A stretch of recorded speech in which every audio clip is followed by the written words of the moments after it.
Oo, pagkatapos isang yung palagi nilang nagpapa-interview na Ayan na. ex-justice ng Korte Suprema, gumawa na naman ng sarili niyang opinion na ang basihan ng quorum ay 22 na lang dahil naka-P8 si Senator Jinggoy At at wala. nagtatago naman si Senator Bato. Senator Bato. Ganun ho ba? Ito yung mapanganib na pagbibigay ng opinyon Oho. na sa aking palagay ay hindi dapat nanggagaling sa isang naturingan pa naman na kung banggitin nila palaging binibigyan ikinakapit ang titulong Senior Justice. Associate Justice. Opo. Associate Justice of the Supreme Court.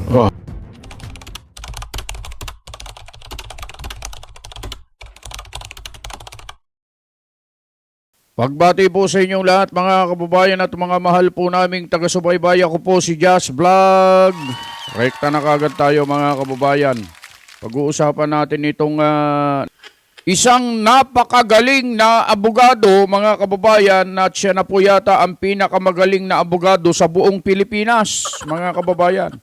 Nagbigay siya ng opinyon, Nagbigay siya ng opinyon tungkol sa nangyayari ngayon sa Senado, mga kababayan. Yung tungkol sa pag-take over ng Gatchalian Block na tinatawag ni Senator Rodante Marcoleta na members of Bend the Law, mga kababayan. Eto, siya po ay nagpapa-interview na naman at kung ano-ano ang kanyang sinasabi, kanyang kinokontra yung nakalagay sa saligang batas at sa konstitusyon, mga kababayan. Ano ba sinasabi niyang Kajas? Eto, pakinggan natin itong sinasabi ng mamang ito, mga kababayan, at tignan natin mamaya ang sagot ni Senator Marcoleta sapagkat sinagot ni Senator Marcoleta yung sinasabi ng taong ito, mga kababayan Oo. Ito po, panoorin po natin ng sabay-sabay ang video ito. The pro tempore down is valid. Ayan sinasabi niya rito, valid daw yung pagiging Senate President pro tempore ni Senator Win Gatchalian, mga kababayan. What they did, because they had the majority, what the law, the Constitution, and They had the majority. Majority daw po sila, mga kababayan. Pakikinggan natin yung kanyang sinasabi. Tandaan nyo yun valid daw yung pagiging pro tempore ni Senator Win Gatchalian at sila daw ang majority. Tandaan nyo, mga kababayan, ang majority kapag ka 24 ang senador, ilan ang majority? Dapat 13, hindi po 12 13. Ayan. the jurisprudence only requires a majority of a quorum to pass a resolution or a law of in the Senate. But they all voted, the 12 of them. Okay, So, sir. you cannot be Yes. questioned. Now, the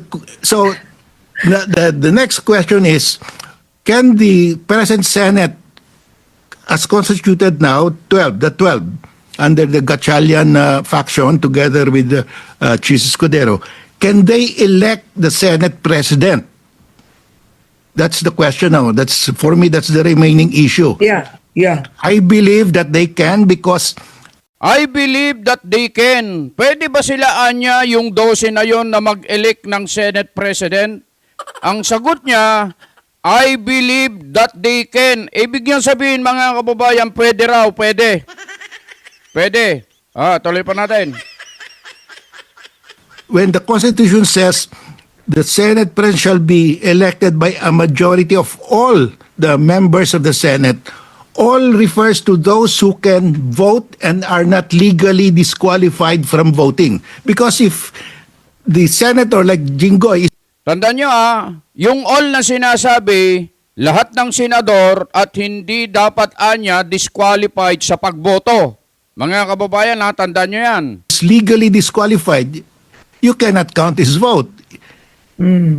So the 23 is the base number of senators for purposes Alam nyo itong retired associate justice na ito, mga kababayan? nililin lang niya yung isip at pangunawa ng ating mga kababayang mga Pilipino. Sipin mo, sinasabi niya rito, 23 lang daw mga kababayan, samantalang 24 ang senador. Tuloy natin.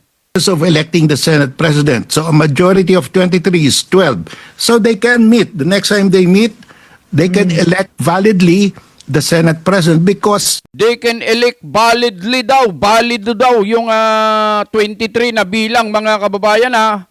Bakit kaya? Ano kaya ang basihan niya, batayan niya? Bakit niya sinasabing valid daw yung 23? you do not count a senator who has been legally disqualified. Hindi mo raw anya pwedeng ibilang, isama sa bilang ng senador na 24 kung yung senador na yon ay disqualified.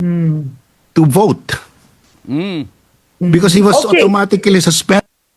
Ayan, ganun lang kaiksi yun, mga kababayan.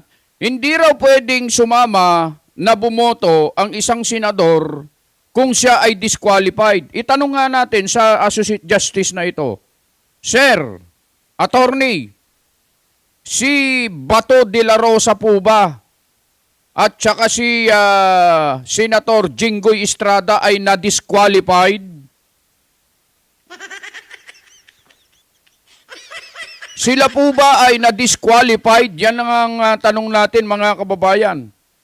Yung bang sila ay nakulong, na-disqualified na po ba yun bilang senator? Siya ba ay natanggal na bilang senador? At si Senator Bato naman, nandito naman sa Pilipinas sapagkat hindi naman natin alam kung nasaan. Wala namang katiyakan kung siya ay nasa labas na ng Pilipinas. Basta't ang alam natin ngayon, mga kababayan, si Senator Bato narito sa Pilipinas, sa area of responsibility ng Pilipinas. Sila ba ay na-disqualified na? Sila ba ay hindi nakabilang-bilang senador? Sapagkat yun ang basihan niya, mga kababayan, kaya pwede raw bumoto yung 23, pwede raw 12 na lang ang nasa majority. Kaya yung pag-elect daw bilang pro tempore, Senate for pro tempore ni Win Gatchalian, pwede raw yon at pwede pa raw silang bumoto ng Senate President sa bilang na 12, mga kababayan. Anong klaseng alam nyo, mga kababayan, ito talaga yung sinasabi ni Senator Marcolita rito na mapanganib. Mapanganib ang ganitong mga opinyon sapagkat ito kasi naririnig ng mga kababayan natin. Mabuti na lang mayroong isang Rodante Marcoleta na nagtutuwid ng mga opinyong ito para nang sa ganun hindi po malinlang, hindi madaya ang ating mga kababayan. Mga kababayan, tandaan ninyo mga kababayan, ang bilang ng senador ay 24. Divided by 2, 12. Para makapag-elect ka ng Senate President pro tempore, makapagpalit ka ng secretary at Senate President, meron pang isa kailangan 13 ang bilang, mga kababayan. Hindi 12, mga kababayan. Sana maitatak yan. Sapagkat yung sinasabi natin, mga kababayan, yun ang nasa konstitusyon, yun ang nasa saligang batas. Hindi ayon sa opinion yun, mga kababayan. Katulad ng sinasabi ni retired Associate Justice Antonio Carpio. Bakit kaya ganito ang mga nangangalang Antonio, ano? O Antonio Trillanes, Antonio Carpio, puro mga hindi maayos ang kanilang mga sinasabi sa bansa, mga kababayan. Bakit kaya ganito itong mga ito? Hindi naman lahat, mga kababayan, pero itong itong dalawang ito, Antonio Carpio, Antonio Trillanes, parang kung ano-ano ang kanilang sinasabi, mga kababayan, hindi ka nais-nais, mga kababayan. Siguro, para nang sa ganun, lalo tayong maliwanagan. At ito tinan nyo itong sasabihin dito ni Senator Marcoleta, itong sinasabi ni Antonio Carpio na ito, mga kababayan, ito ba ay naaayon sa nakalagay sa saligang batas? Totoo kaya itong opinion niya? Tama kaya ito? Pakinggan natin to. At malamang may nagbayad pa niyan kasi kung IBP na naman ang nakalagay ron eh. Hindi, advertorial eh. Natural, may bayad, bayad yan. talaga po Hindi, yan. Sa pag, one page yun eh. Opo, full page oh. Ngayon, ito kaya ay papayagan ng karaniwang katulad kong miyembro ng IBP na alam ko naman na hindi sila pwedeng gumawa ng political statement pagkatapos ginastos pa yung pera ng IBP Oho. para sa ganon ay isang pahinang Ng dyaryo, ng dyaryo ang malapad, opo. babayaran. Kung di ako nagkakamali, hindi bababa sa 150,000 ng isang... Mahal din Tama pala po, yan, oh. mahal Eh, yan. Mahal Mahal pala. yan. Lalo na broadsheet. Baka mura pa yun. Broadsheet ito eh. Oho. Ganun pala. Isang buong pahina ginamit nila at pati yung IBP, yung Logo. emblem na nga, yung logo ng IBP nandoon. Ibig sabihin, meron silang pagsang-ayon dito sa ginawa nilang advertisement na ito. Oo. Ngayon, anong masasabi nila kaya nito? Ayan, great legal minds agree Oho. na yung ginawa daw nung June 3 is valid and binding. Mabigat talaga, no? So, actually, tama binabagit mo, Kuya Benny. Kapag ka nabasa ng pangkaraniwang, parang ang dating tuloy ba, ang galing kasi mga abogado pala ito sa buong Pilipinas, samahan pala nila. Tsaka mga leader nila Oo. nagsalita. Ganun ang dating sa amin, Sen. Oo, pagkatapos isang yung palagi nilang nagpapa-interview na Ayan na. ex-justice ng Korte Suprema, gumawa na naman ng sarili niyang opinion na ang basihan ng quorum ay 22 na lang dahil nakapiit si Senator Jinggoy At at wala. nagtatago naman si Senator Bato. Senator Bato. Ganun ho ba? Oh, ito yung mapanganib na mapanganib na pagbibigay ng opinion Oho. na sa aking palagay ay hindi dapat nanggagaling sa isang naturingan pa naman na kung banggitin nila ay palaging binibigyan ikinakapit yung titulong Senior Justice. Associate Justice. Opo. Associate Justice of the Supreme Court. Oho. Kasi Ikaw yun, Antonio Carpio, yung binabanggit nila, sabihin ko na, kung hindi nila banggitin, ako na magsasabi. Antonio Carpio, makinig po kayo ha. pagka ganon at pinayagan nating tama yung kanyang opinion, Oho. ay pwede namang ipakulong kaming lahat pagkatapos wala ng quorum eh. Tama. Di ba? Ganun talaga mangyayari ho doon, oh. Halimbawa, Yun ay patutunguhan doon. Mawawala ng saysay yung sinasabi sa aming rule sa Senate rules na Opo. para lang mapanatili o may balik ang quorum. Merong may coercive power ang Senate eh. Kaya nga merong arrest power eh. Oho. So sa mga dito, ibig ba sabihin kung nakadetain yung isa sa amin, hindi pwede siyang ipatawag? Kahit na mga nakadetain na mga katauhan, mga personalidad, Oho. na ipapatawag eh. Tsaka nangyari na yan. May mga pangyari na kung ganyan, di ba?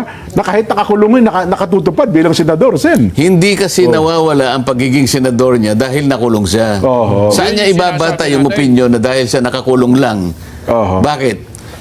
Nakakulong lang, ibig ba sabihin, sinabi mo, guilty na yan? Kaya yan yung sinasabi natin mga kababayan. Yung tanong natin kanina kay retired Associate Justice, hindi Justice ha, Antonio Carpio, mga kababayan. Kapag ka ba nakakulong na ang isang senador, guilty na, disqualified na ba, hindi na ba siya senador? Ganun ba yon? Hindi ho. Wala pa naman, hindi pa Hindi pa naman proven. nag-umpisa yung trial. Beyond eh. reasonable doubt. Oo. Ngayon, ang talagang doktrina na inuulit-ulit natin ay kapag wala ang senador sa ating bansa, doon lamang outside siya ng coercive jurisdiction or power ng Senado. Pero pag nandito, nakakulong man o hindi makita, ay hindi pa siya nawawalan ng Ang sinasabi niya kasi sa Section 5 kanya ng plunder law, nagkakaroon kanya ng parang yung preventive suspension. Opo. Ganyan, At saka naman doon sa isang provision ng charter ng ombudsman, nagkakaroon din ng parang preventive suspension. Inaakala niya nang dahil doon, nai-strip na yung tao ng kanyang status bilang senador ng ating bansa. Para sa ganon, yung basis ng quorum mag-iba din. Mapanganib yung mga ganong klaseng pagbibigay ng opinion. No?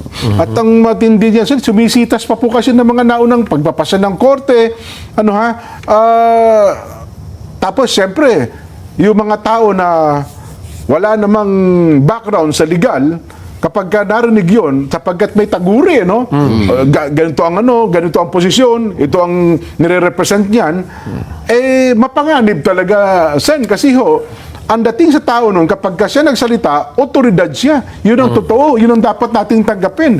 Pero, ang nangyayari nga, disputable, debatable itong mga isyong ito, at dapat mapiho talaga natin ng ating mga kababayan, sino ang nasa katotohanan, Sen?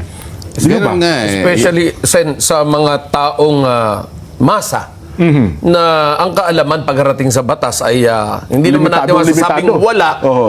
pero limitado. Well, iba po yung basa sa ganitong mga lumalabas sa pahayag at yung mga nakikita nila sa internet, of course. Oo. Di ba? So, paano ano magandang gawin natin para maiparating sa tao yung tunay talaga na nangyayari? Dahil naguguluhan na ho talaga yung tao eh. Oo. At Ayan. ito'y pangamba ang idinudulot sa kanila. Hindi lang pangamba, higit pa roon dahil Opo. kapag nalito ang tao, hindi nila malaman kung alin ang kanilang pakikinggan. Alin ba talaga yung tunay na interpretasyon dito? Kapag naguluhan ang tao at hindi niya na mapaniwalaan kung sino yung tama, mahirap yun. Ay, opo naman. So, hindi niya malaman, ay, sino talaga susundin namin dito? Gusto sumunod ng tao kung sino yung nagsasabi ng totoo, pero ang dami naman yung nagsasabi ng pamali at pinipilit na baluktutin kung ano yung tama. Halimbawa, kapag sinunod natin yung sinasabi niya, Opo. di halimbawa, naipakulong lahat ang mga gaya ng gusto nilang gawin ngayon. Di na-dissolve ang Senate. Ganun ba yun? Technically, Nang dahil doon sa opinion na yun, na kapag ka nakakulong ka na, Wala ka hindi ka na, na miyembro. Oho. So, pati yung constitution ngayon hindi na pwedeng sundan kasi sinasabi na sa saligang batas majority Oho. of all its members. Kung tatanggapin natin So yung kanilang buburahin mo ngayon yung panggagalingan kung paano mo kukwentahin yung quorum at saka yung majority. Dahil nakakulong lang yung dalawa o tatlo. Well, tama kayo dyan, Sen. At ngayon, kapag binalikan natin yung nangyayari ngayon sa Senado, nagpatawag kayo ng pagdinig noong nakaraan. Nagpatawag din ngayon. Kaya nalilito tuloy kami. Sino ba talaga ang legal? Kasi sabi na siya, legal kami. Alam niyo mga kababayan, yung pagkalito ng mga kababayan natin, ng mga mamamayang Pilipino, nalilito kasi sila, hindi dahil dito sa mga nakikita naman na natin, mga kababayan, yung mga nangyayari. Alam natin kung sino ang nasa totoo at kung ano yung katotohanan. Basang-basa natin yan sa tuwing magsasagawa ng mga hearing, lalong-lalo na dyan sa flood control na yan, na scandal na yan, mga kababayan. Nagkakaroon lang ng pangamba, panganib, pagka lumalabas na itong mga nagbibigay ng opinion na ito, na kilala pa ba man din sila na bilang retired associate justice, IBP, mga nakatag doon sa kanilang mga pangalan sa social media, attorney dito, attorney doon, mga kababayan, nagbigay sila ng opinyon na hindi naman sinasang-ayunan ng saligang batas kung ano yung nakasulat sa konstitusyon. Diyan nagkakaroon ng problema, mga kababayan. Kaya sabi namin, mag-iingat tayo, mga kababayan. Hindi porket sinabi ng abogado ay totoo na. Hindi porket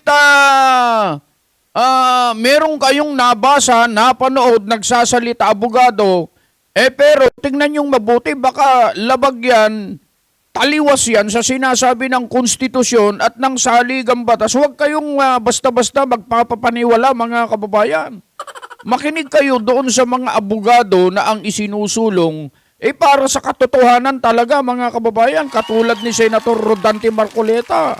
Mga kababayan, huwag kayong makikinig sa kahit na kani-kanino na lang na ang isinusulong ay para sa interest nila, sariling interest, at para protektahan itong mga ipinaglalaban nilang mga politiko na hindi naman sa kapakanan ng Pilipino ang iniisip, kundi tungkol sa kapakanan ng kanilang sarili para sa kanilang mga pangarap sa sarili nilang karir, mga kababayan.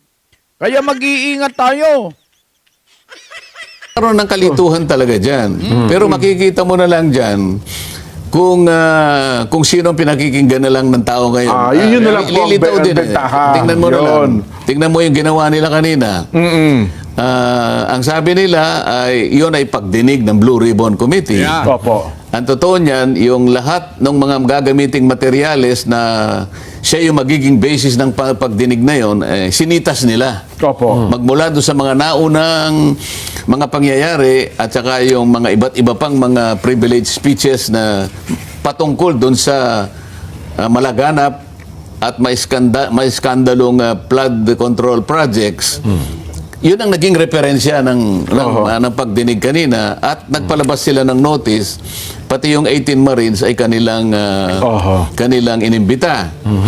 Pero ang nangyari, bigla na naman silang kumorba o biglang nagkambyo. Opo. Hindi naman daw hindi naman hearing Oho. kung hindi parang consultative meeting. Ngayon, mga kababayan, katulad niyan. Ang sabi nila noon, magpapatawag sila ng Blue Ribbon hearing. Pagkatapos, nung napag-isip-isip siguro nila na, mali pala itong gagawin natin Kasi hindi pala tayo legit. Hindi pala tayo tunay na Blue Ribbon. Tayo ay nagkukunwari lang. Tayo ay nang-aagaw lang ng kapangyarihan, ng karapatan ng mga kasama nating senador. Sabihin na lang natin na hindi ito hearing ng Blue Ribbon, kundi isang consultative meeting lang. Yan ang sabihin natin para nang sa ganun ay hindi tayo masyadong mahalata. Ganon lang. Mga kababayan, nakikinig po at nanonood po ang sambayan ng Pilipino dyan sa isinagawa po nilang hearing na yan, mga kababayan. Noong June 8 ba yun? Oo, Hunyo 8. Mas marami po ang nabwisit kaysa natuwa, mga kababayan. Ano katimayan? Alam nyo, mga kababayan, hindi ko lang may papakita rito Tinignan namin yung nanood ng hearing nung June 4 na pinangunahan ni Senator Marcoleta. Alam nyo yung nanood. Sa Net 25 lang ito mahigit 1 milyon ang nanood dyan. Hindi pa ineri po ito ng mismong YouTube channel ng Senado at saka Facebook page ng Senado. Hindi nila inere ito, mga kababayan. Pero nung sila ang nagsagawa ng hearing sa Blue Ribbon, June 8, na pinangunahan nitong si Mr. Ben Dalao, alam nyo nanood, mga kababayan, 12,000 plus lang, mga kababayan. Nakakahiya, mga kababayan. Pagkatapos, sasabihin nila na nakatutok daw ang mamamayan sa kanila, sila daw ang sinusuportahan ng mga Pilipino, todo suporta daw ang mga taong bayan sa kanila. Diyan mo makikita, mga kababayan, hindi po nagsisinungaling ang numero, mga kababayan. Kung talagang kayo ang sinusuportahan sa Gatchalian Block, dapat sana yung nanood sa inyo marami. Butal lang nung nanood doon sa June 4 na Senate Blue Ribbon hearing na pinangunahan ni Senator Marcoleta. Butal lang yung nanood sa inyo. Tapos sasabihin nyo, hausyaw? Yung hearing ng June 4, kayo itong lumalabas at maliwanag na hausyaw ang hearing? Makikita mo naman dito kung sino ang consistent from the beginning. Sinasabi na namin, yung hindi ninyo pagkakaroon ng quorum, kayo din naman ay alanganin Tama, totoo. Hanggang doon lamang sa pagnonominate nung akala nila kapag ang ninominate nila ay yung President pro tempore, okay na yon. Kung yun ay na-elect mo na, Opo.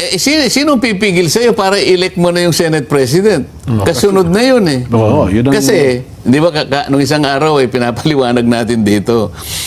Sa tuntunin namin, at saka sa saligang batas, pag binasi mo yun, 4 yung mga opisyalis ng Senado na dapat ma-elect Dumaan, opo. sa pamamagitan ng majority Opo, of all its majority. members. Oho. Senate President, President pro tempore, Secretary, Secretary, saka Sergeant at saka Arms. Sergeant at Arms. Opo. Yung 3 inelect mo, Oho.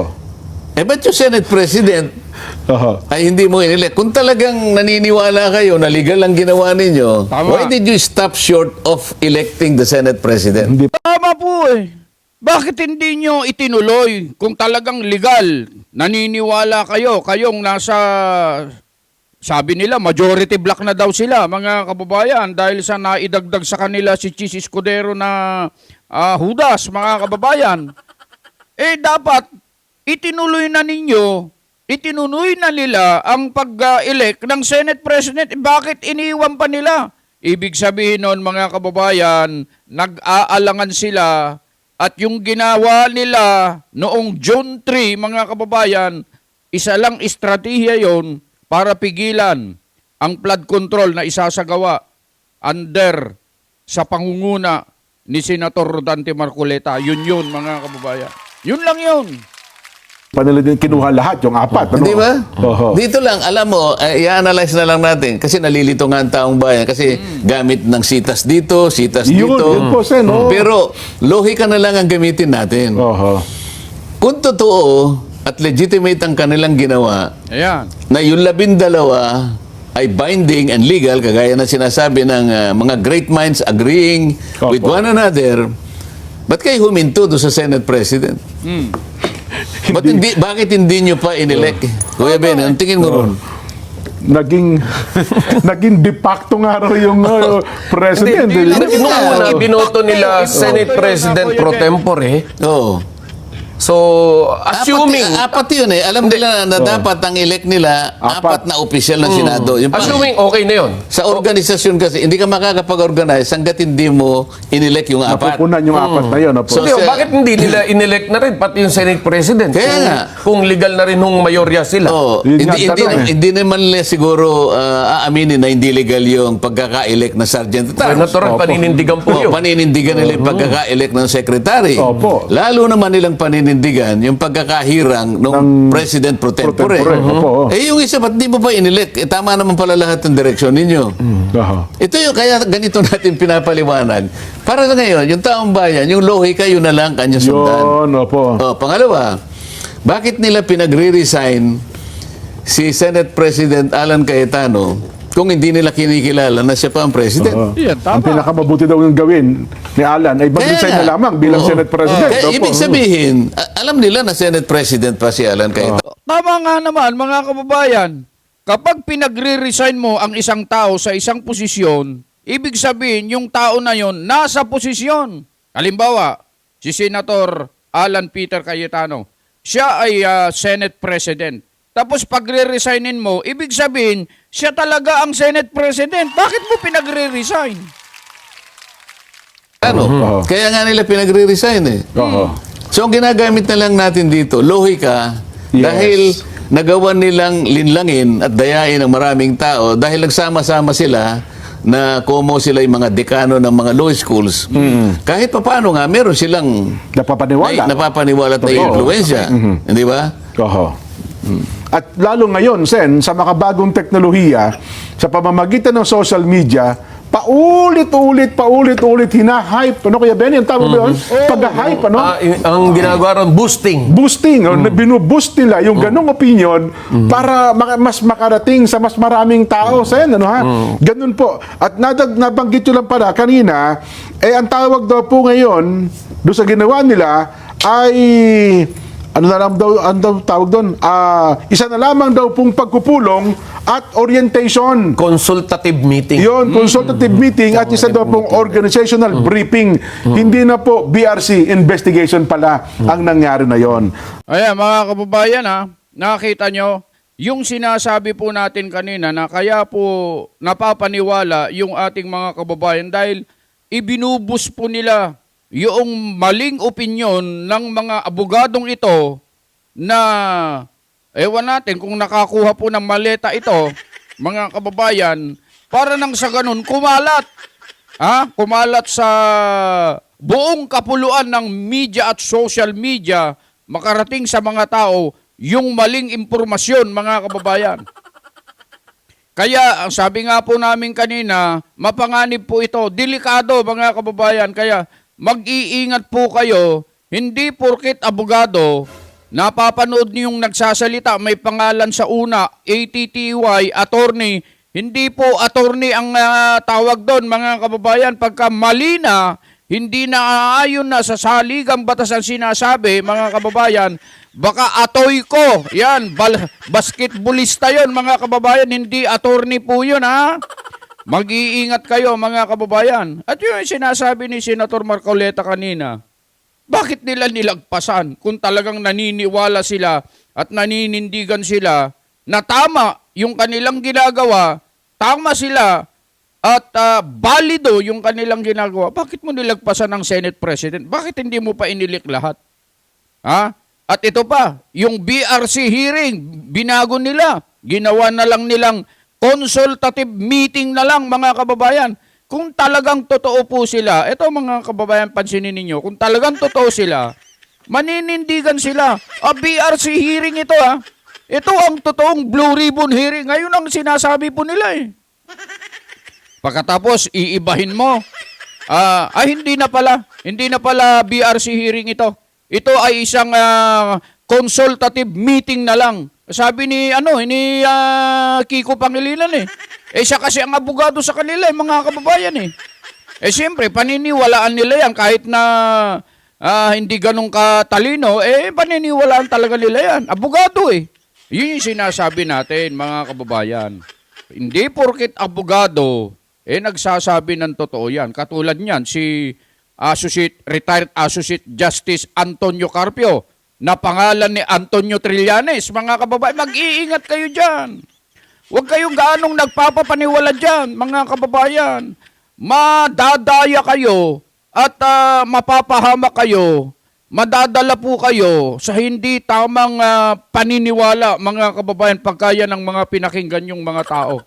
Beno, mga kababayan, pasensya na kayo sa magulo nating content sa araw na ito. At kami po ay humihingi ng pasensya, paumanhin sa inyong lahat. Pero, bumabati pa rin po kami, mga kababayan, ng isang magandang araw.